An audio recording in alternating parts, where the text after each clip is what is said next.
Hi guys, welcome back to the channel Vijay Education to the Daily Hindi News and Editorial Analysis of 13th February 2026। तो दोस्तों आज है 13 फरवरी 2026 और day है Friday. आज हम द हिंदू न्यूज़पेपर का कंप्लीट एनालिसिस करेंगे। बट लेक्चर में आगे बढ़ने से पहले अगर लेक्चर पे नए हैं तो लेक्चर को लाइक करके चैनल सब्सक्राइब कर दीजिए।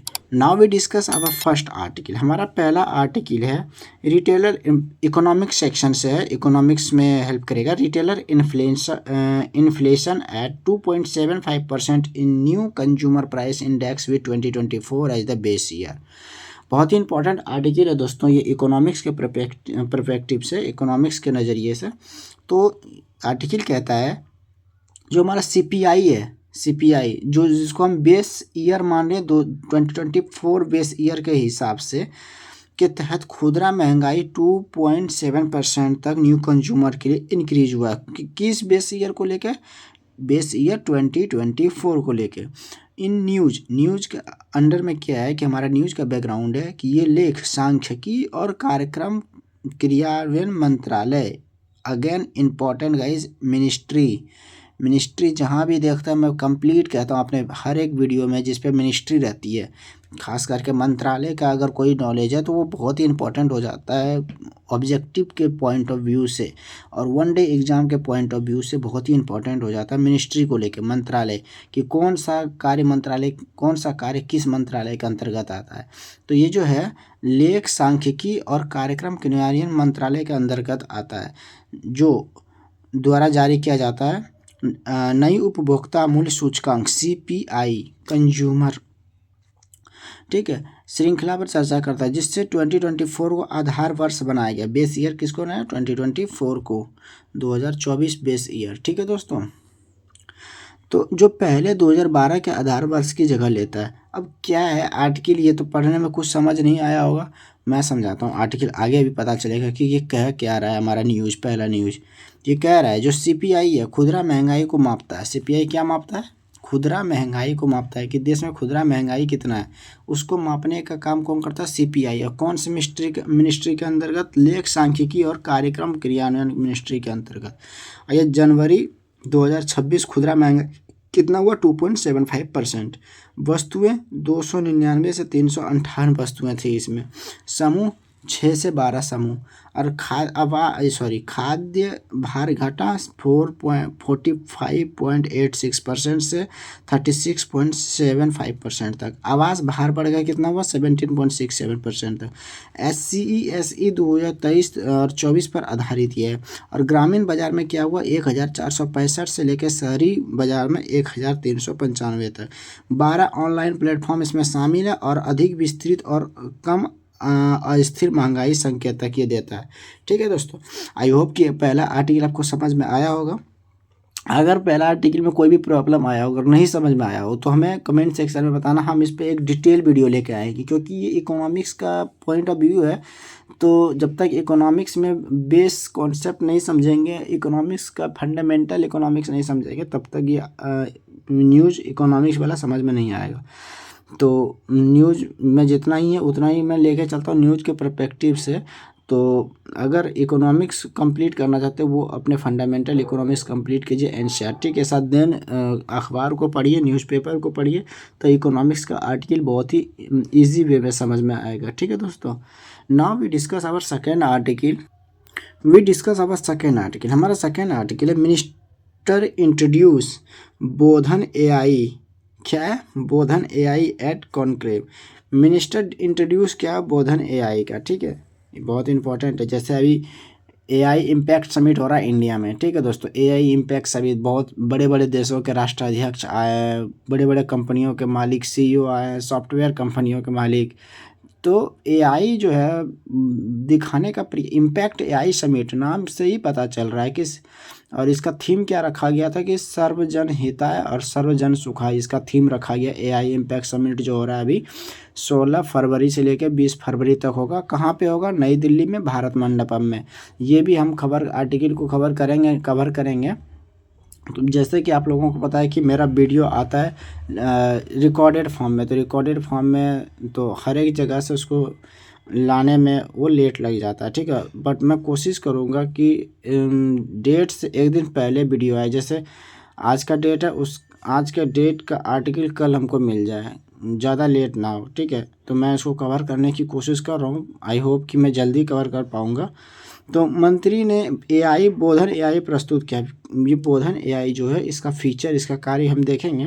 तो न्यूज़ के बैकग्राउंड में था, बैकग्राउंड इन न्यूज़ था कि यह समाचार बोधन एआई के शुभारंभ से संबंधित है, जिसे भारत बोधन एआई कॉन्क्लेव में केंद्रीय शिक्षा मंत्री धर्मेंद्र प्रधान ने लॉन्च किया है, ठीक है। बहुत इंपॉर्टेंट है।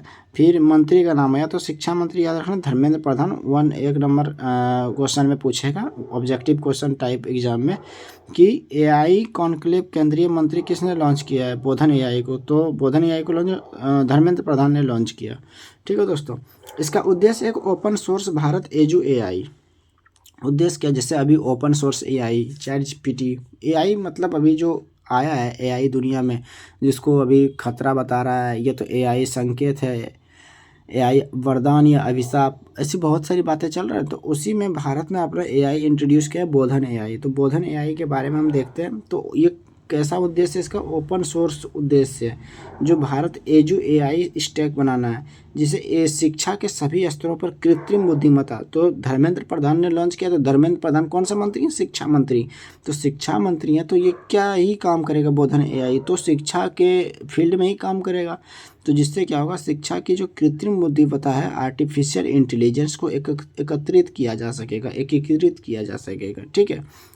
जैसे कि अब कैसे एकीकृत किया जा सकेगा, जैसे कि बोधन एआई शिक्षा मंत्रालय के अंतर्गत लॉन्च हुआ। अगेन यहाँ पे भी मंत्रालय, मिनिस्ट्री ऑफ एजुकेशन, शिक्षा मंत्रालय, ठीक है, शिक्षा मंत्रालय के अंतर्गत लॉन्च हुआ। पूछेगा क्वेश्चन में, बोधन एआई किस मंत्रालय के अंतर्गत लॉन्च हुआ? ऑप्शन शिक्षा मंत्रालय। मंत्रालय वाला क्वेश्चन हिट एंड रन है हमारा, वो आएगा ही आएगा, हिट करेगा शिक्षा मंत्रालय वाला क्वेश्चन। मंत्रालय वाला, मिनिस्ट्री वाला, कोई सा भी मिनिस्ट्री हो, ये किस मिनिस्ट्री के अंतर्गत आता है, तो बहुत ही काम का है। तो Bharat edu AI stack open source का निर्माण करेगा, सार्वजनिक डिजिटल अवसंरचना मॉडल बनाएगा। आईआईटी मद्रास की एक पहल है, ये बोधन एआई किसने बनाया था? Indian institute of technology Madras, IIT Madras, ठीक है दोस्तों। शिक्षा के सभी स्तरों पर एआई का एकीकरण किया जा सकेगा, इससे व्यक्तिगत शिक्षण को समर्थन मिलेगा।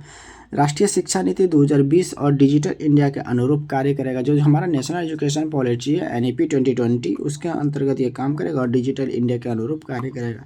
सामान्य इसमें बोधन एआई का और क्या काम है? समता, सुलभता और वहनीयता पर ध्यान देगा। बट चुनौतियाँ भी इसमें, जैसे कि अभी मैंने बताया एआई वरदान या अभिशाप। तो उसको ज़्यादातर अगर एआई को यूज करना है तो उसको अगर पॉजिटिव वे में यूज करेंगे तो वरदान साबित होगा एआई का। बट उसको गलत तरीके से यूज किया जा सकेगा तो वो अभिशाप साबित होगा। तो यहाँ भी बोधन एआई को लेकर चुनौतियाँ दर्शाया गया है। तो चुनौतियों में दर्शाया गया कि डाटा प्राइवेसी का खतरा है, डिजिटल विभाजन का खतरा है, एआई पक्षपात का खतरा है, ठीक है दोस्तों। ये हमारा हो गया second article. Now we discuss our third article. हमारा तीसरा आर्टिकल कहता है कि फार्मर पल्सेस के बारे में। किसानों का दाल जो है वो किसानों की नब्ज है। भारत में दालों की मांग बढ़ती है और किसानों का दाल नब्ज है, ठीक है दोस्तों। ये हमारा पल्सेस के बारे में बात किया हुआ है। अगेन इकोनॉमिक सेक्टर से है और क्या कहता है, ये भारत और अमेरिका जो अभी ट्रेड एग्रीमेंट हुआ है, इंडिया और यूएस का ट्रेड एग्रीमेंट, उसमें यूएस ने काफ़ी लंबे समय से इंडिया के एग्रीकल्चर सेक्टर में अपना कदम जमाने को सोच रहा है, जिसके कारण भारत को काफ़ी दिक्कतों का सामना वैश्विक स्तरों पर करना पड़ रहा है, जो टैरिफ को लेके, ठीक है दोस्तों। तो उसी पे एक खबर है कि फार्मर पल्सेस के बारे में, कि जो दाल है वो भारतीय किसान की नव जरीर की हड्डी है, भारत में दालों की मांग, ठीक है दोस्तों। तो हमारा आर्टिकल कहता है कि भारत में दाल महत्वपूर्ण है। क्यों महत्वपूर्ण है? क्योंकि भारतीय दाल खासकर शाकाहारियों के लिए प्रोटीन का स्रोत है और गैर अनाज प्रोटीन सेवन का लगभग 25% दालों से ही मिलता है। भारत में जो कल्चर है, फूड कल्चर, तो अगर नॉर्थ इंडिया बोलते हैं, ये हाँ, नॉर्दर्न इंडिया में अगर हम देखें तो जैसे यूपी, बिहार, मध्य प्रदेश, ये सब जगह अगर देखें तो यहाँ पे दालों की मांग ज़्यादा बढ़ती है और ऑल ओवर इंडिया में भी दालों की मांग बढ़ती है, क्योंकि ये प्रोटीन का एकमात्र स्रोत है, जो कि शाकाहारी के लिए बहुत ही इंपॉर्टेंट हो जाता है दाल, ठीक है दोस्तों। ये गैर अनाज की प्रोटीन के लगभग 25% दालों से ही पूर्ति हो जाता है प्रोटीन का। लगभग 5 करोड़ किसानों और उसके परिवारों का सहारा ये दाल। तो दाल अगर इतना इम्पोर्टेंट है तो खबर में है क्या, क्या है इसकी चुनौतियाँ? तो इसका मुख्य रूप से वर्षा आधारित क्षेत्रों में उगाई जाती है, जहाँ कम सिंचाई की ज़रूरत पड़े और वर्षा भी कम हो, वर्षा हो और कम सिंचाई भी लगता है, और दाल बहुत ही अच्छी पैदावार होती है। तो इसकी मुख्य समस्याएं जो छपी है आर्टिकल में हमारे अखबार में, तो मुख्य समस्याएं इसका है कि उत्पादन लगभग 2.5 करोड़ टन होता है, लेकिन मांग जो है इंडिया में दाल का वो 3 करोड़ टन है। यहाँ कितना करोड़ गैप हुआ? हाँ, 2.5 करोड़ उत्पादन है, 3 करोड़ इसका खर्चा है, तो 5 करोड़ टन का इसमें गैप हुआ ना। तो अंतर को आयात से पूरा किया जाता है, जितना अंतर हुआ इन दोनों के बीच में उसको इम्पोर्ट कर लेते हैं हम लोग, ठीक है दोस्तों। और अमेरिका भारत जो व्यापार है, अमेरिका भारत जो विवाद है हमेशा अभी कि अमेरिका लगातार लंबे समय से कोशिश कर रहा है इंडियन एग्रीकल्चर सेक्टर में वो अपना पैर जमाए और एक कुछ काम करे। तो अमेरिका व्यापार विवाद है कि अमेरिका ने दावा किया कि भारत ने व्यापार समझौते के तहत अमेरिकी दालों पर आयात करने पर सहमति जताई है। कि अमेरिका दावा कर रहा है कि भारत के साथ हम दाल, जो भारत व्यापार ने अमेरिकी समझौते के तहत अमेरिकी दालों को भारत में आयात करने की सहमति जताई है। पर 2020 और 2021 के किसान आंदोलन के बाद, जो किसान आंदोलन हुआ, तो उसके बाद राजनीतिक रूप से संवेदनशील मुद्दा रहा ये चीज़ भारत अमेरिका व्यापार को लेकर कि भारत में अमेरिकी दालें मिलेगी या अमेरिकी एग्रीकल्चर सेक्टर को भारत में बढ़ावा मिलेगा या नहीं, भारतीय बाज़ार में अमेरिकी फार्मर्स के प्रोडक्ट आएंगे कि नहीं। तो उसको लेके काफ़ी राजनीतिक रूप से संवेदनशील मुद्दा रहा है। तो भारतीय किसानों की दालें जो है वो सस्ती आयात होती है। अगर अमेरिकी दालें भारत की मार्केट में एंट्री मार जाएगी तो भारत की दालें महंगी हो जाएगी, उसकी दालें सस्ती हो जाएगी, तो भारत के किसान की तो ये क्षति होगी ना एक तरह से। तो इसी को देखते हुए आर्टिकल में छपा फार्मर पल्सेस के बारे में कि किसानों को दाल, जो कि नब्ज है, किसानों का आय का मुख्य स्रोत है वो दाल, और सस्ती आयात होगा तो घरेलू कीमतों में गिरावट आएगी। जो दाल भारत का होगा उसमें गिरावट आएगी। आत्मनिर्भरता लक्ष्य के विपरीत होगा ये चीज़, ठीक है। ये मुद्दा जुड़ा हुआ है किससे? फूड सिक्योरिटी से, किसान का आय से, व्यापारिक संप्रभुता से, रणनीतिक अर्थव्यवस्था से मुद्दा जुड़ा हुआ है, ठीक है दोस्तों। अब सरकार की नई पहल इस बीच में क्या रहा? तो सरकार की नई पहल रहा कि आत्मनिर्भरता मिशन अक्टूबर 2025 में 11,440 करोड़ का प्रावधान किया गया। इसका लक्ष्य रखा गया 310 लाख हेक्टेयर, 2030 से 2031 तक 350 लाख टन का उत्पादन होगा दालों का। लेकिन किसान तो संदेह में ही है, क्योंकि पिछले वादे पूरे नहीं हुए और खरीद प्रणाली कमज़ोर है। जो भारतीय बाज़ार में सरकारें से मांग रहते हैं ना कि एमएसपी को लेके, खरीद प्रणाली को लेके कि भारतीय किसान को ज़्यादा पैसा मिलना चाहिए खरीद प्रणाली, वो किसानों को संतुष्ट नहीं कर पा रहे हैं। इसलिए ये किसान में संदेह में है कि पिछले वादे भी पूरे नहीं हुए, ठीक है। तो हमारा तीसरा आर्टिकल भी होता है ख़त्म। अब हम शिफ्ट करते हैं हमारे फोर्थ आर्टिकल पे।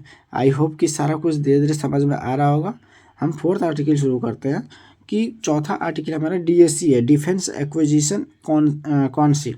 तो डीएससी क्लियर किया हुआ है कि purchase of 144 Rafales from IFA, तो 114 राफेल्स खरीदेगा इंडियन एयरफोर्स के लिए, ये डीएसए ने कंफर्म किया। And 6 P-81 aircraft for navy के लिए P-81 एयरक्राफ्ट खरीदेगी, ठीक है। अब ये डीएससी क्या है, इसका प्रोसेस क्या है कि राफेल खरीदने का, क्या ये डायरेक्ट डिफेंस मिनिस्टर के थ्रू नहीं होता या उसके आगे बहुत सारे प्रोसेस होते हैं, वो सबको हम देखने वाले हैं। तो डीएससी का पहले तो फुल फॉर्म देख लो, डिफेंस एक्विजिशन काउंसिल। तो रक्षा अधिग्रहण परिषद इसका हो गया।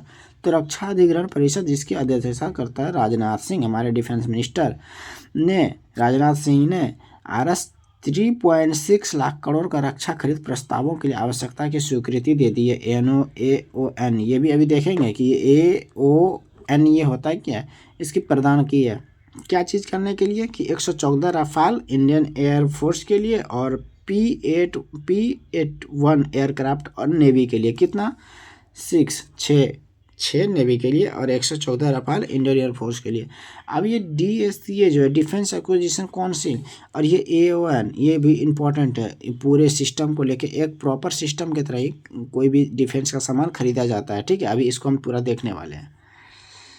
सबसे पहले तो हम बात करते हैं AON क्या है। ठीक है, आवश्यकता की स्वीकृति क्या है। ये देखो, रक्षा अधिग्रहण प्रक्रिया जो होता है DAP 2022 के तहत AON एक पहली औपचारिक स्वीकृति का चरण है। मतलब अगर कोई भी मुद्दा कहते हैं, अगर कोई भी स्वीकृति पास होगा कि हम डिफेंस का सामान खरीदना चाहते हैं, तो सबसे पहले AON के पास औपचारिक लेटर जाएगा। ठीक है, तो AON पुष्टि करता है कि सशस्त्र बलों को वास्तव में उस उपकरण की आवश्यकता है भी या नहीं। तो उसको पुष्टि कर लिया, तो इसके बाद क्या करेगा, खरीद प्रक्रिया को आगे बढ़ाएगा और परीक्षण वार्ता करेगा जो शुरू हो सकती है। अब AON के अंतिम अनुबंध नहीं है, लेकिन ये एक महत्वपूर्ण नीतिगत एक हरी झंडी है कि AON ही अंतिम रूप से नहीं है कि यही साइन करके हमको देगा तो हम क्या कहते हैं डिफेंस का सामान हम खरीद सकते हैं, नहीं। लेकिन ये एक महत्वपूर्ण बॉडी है जिसके कारण हरी झंडी मिलती है कि हाँ, अब ये जांच उच कर लिया कि हाँ, अब ये हमारे फोर्सेस को, हमारे इंडियन एयर फोर्सेस को, हमारे नेवी को ज़रूरत है भी या नहीं सामान, तो उसको कंप्लीट एनालिसिस करेगा, कंप्लीट देखेगा। देखने के बाद उसने हरी झंडी दिखाना है AON को। अब हरी झंडी दिखेगा और उसके बाद आगे इसका कार्यक्रम होगा, आगे पेपर जाएगा और पास होगा। तो प्रमुख स्वीकृतियाँ कौन देता है, भारतीय वायुसेना IF के लिए 114 स्वीकृतियाँ मिली। 114 बहुभूमिका लड़ाकू विमान और मल्टी रोल फोर्सेस एयरक्राफ्ट, और संभावित रूप से फ्रांस के राफेल जेट इसमें रहेगा। फ्रांस का जो अभी भारत में आया एमेनुएल मैक्रोन, फ्रांस के राष्ट्रपति, वो एक प्रोजेक्ट पे साइन किया कि भारत में ही इंडिया और फ्रांस का कोऑपरेशन से भारत में एक ऐसा हेलीकॉप्टर बनेगा जो माउंट एवरेस्ट, हिमालय जो हमारा है उसकी ऊंचाई तक उड़ने में पूरा सक्षम रहेगा। तो ये भारत और फ्रांस का एक संयुक्त रूप से अभियान चल रहा है। तो ये क्यों महत्वपूर्ण है, वायु प्रभुत्व क्षमता में वृद्धि के लिए। ठीक है दोस्तों, और लंबी दूरी की प्रहार क्षमता को मजबूत करना, चीन और पाकिस्तान के विरुद्ध प्रतिरोध की क्षमता को बढ़ाना बहुत ही इंपॉर्टेंट है। हमारा 4th आर्टिकल हुआ ख़त्म। AF जो है इंडियन एयरफोर्स के पास 114 राफेल, नौसेना के पास 6 P-81 एयरक्राफ्ट होगा। ASHAPS के पास ISR और ELINAT के लिए सेना के लिए विभव एंटी टैंक माइंस भी खरीदा जाएगा। मेक 1 मरीन जनरेटर स्वदेशी विकास के थ्रू वायु प्रभुत्व और समुद्री सुरक्षा में वृद्धि और आत्मनिर्भरता के अनुरूप ये काम होगा। ठीक है दोस्तों, आई होप आज के लिए इतना ही। आई होप कि आज सब सारा कुछ समझ में आया होगा। बट लेक्चर ख़त्म करने से पहले अगर लेक्चर पे नए हैं तो लेक्चर को मेक श्योर करें कि लाइक कर दिया और सब्सक्राइब करके बेल आइकन प्रेस कर लीजिए ताकि आने वाली वीडियो की नोटिफिकेशन सबसे पहले आप पे मिले। और इसी तरह हम आगे भी बढ़ेंगे कल के न्यूज़पेपर को लेकर, और हमारा कोशिश रहता है कि हम कम से कम टाइम में बहुत से बहुत ज़्यादा न्यूज़पेपर को कवर कर सके। और इसके लिए थैंक यू एंड जय हिंद, bye bye, see you again, have a nice day.